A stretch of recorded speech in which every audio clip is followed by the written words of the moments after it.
Hare Krishna. In the third episode of the Bhakti Diaries, we shall delve into the life of Mirabai, a Rajput princess who gave up her royal life in search of Lord Krishna. Born in 1498 on the sacred day of Sharad Purnima, she was the daughter of Veer Kumari Bai and Rana Ratan Singh, a prince of the Merta kingdom of Rajasthan.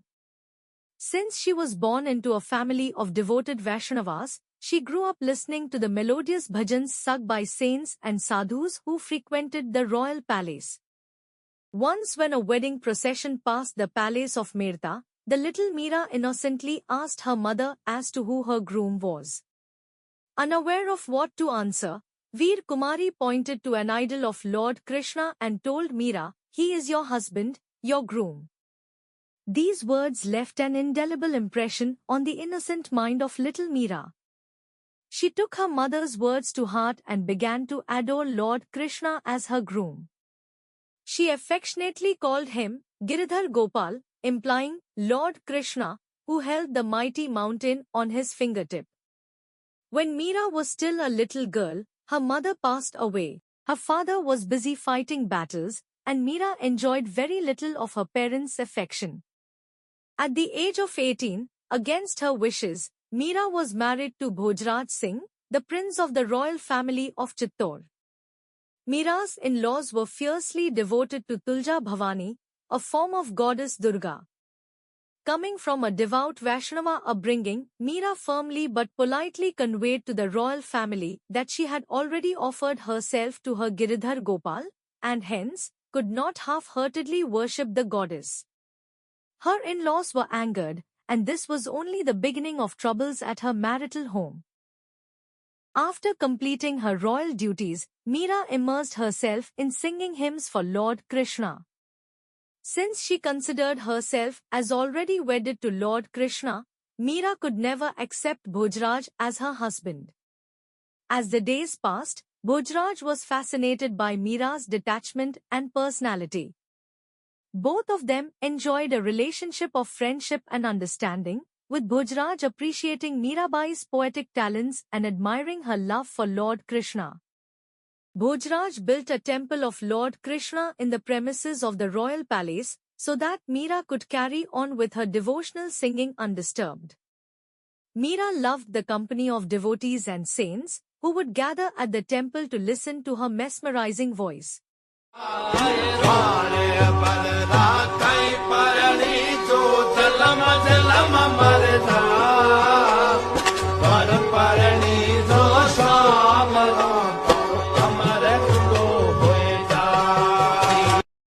Meera's singing and dancing in public angered the royal family, especially her mother-in-law. However, Bhojraj defended Meera against family criticism. In 1526, Bhojraj succumbed to post-battle injuries. His death had a profound influence on Meera's life, for she lost both a friend who had protected her from criticism and rebuke within the family, while encouraging her devotional pursuits. A few years later, Meera's father as well as her father-in-law, the mighty Rana Sangha, died fighting a battle against the Mughals. Barely in her young 20s, Meera was now rendered a widow and an orphan, with no one to call her own. She was now a more vulnerable target for her brother-in-law, Vikramaditya Singh, who strongly disapproved of her disregard for social norms and the extroverted nature of her devotion to Lord Krishna. Meera sang and danced in gatherings of devotees, not caring for the gender, caste or creed of those around her. Vikramaditya saw this as a shame to the honor of the royal household. Her increasing popularity made him envious, and he spared no attempt to kill Meera. But the ever-compassionate Lord Krishna saved Meera's life every single time. When the Rana poisoned a sacred drink and sent it to Meera, she drank it, yet remained unharmed. He then sent a basket with a poisonous snake coiled under a heap of flowers for Meera's worship. When Meera put her hands into the basket, the snake transformed into a beautiful flower garland. The Rana then sent a mattress for Meera filled with poisonous thorns.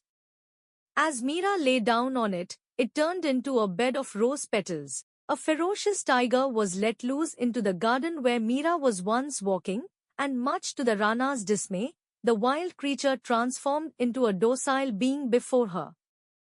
When Meera realized her brother-in-law's attempts to kill her, she wrote a letter to Saint Tulsidas, asking for his advice.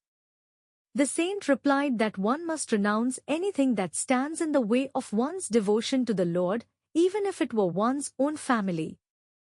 Heeding his counsel, Meera left the royal palace of Chittor and embarked on a pilgrimage to Mathura, Vrindavan and Dwarka with a group of devotees.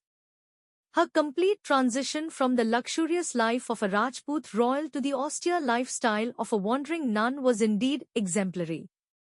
When Meera reached Vrindavan, she visited the monastery headed by Jeev Goswami. Being a strict celibate, he refused to welcome her in.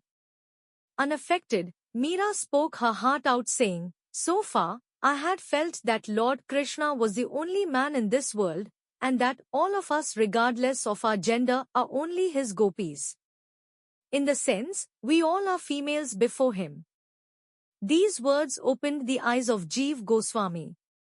Filled with remorse, he welcomed her into the monastery with deep reverence.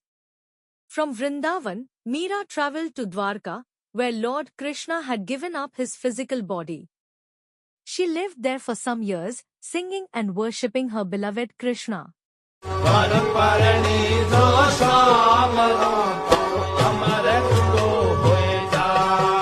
new Rana of Chittor, Rana Uday Singh, sent a group of noblemen from the royal court in order to apologize to Meera and request her to return to Chittor. At Dwarka, Meera refused to return along with them. When the men did not budge, Meera went into the sanctum sanctorum of the Dwarkadish temple, praying to be united with the Lord. She then gave up her physical body, merging into Lord Krishna. 500 years later, Meera's bhajans continue to move thousands of hearts in India and across the world. They transcend boundaries of religion, gender, and race, captivating listeners from every walk of life. Even today, her bhajans carry the same spiritual potency, transporting listeners back in time into the world of devotion, where everything else is forgotten. If you loved this video and wish to watch many more devotee series on this channel, please do not forget to hit the like button and subscribe for more videos. Thank you.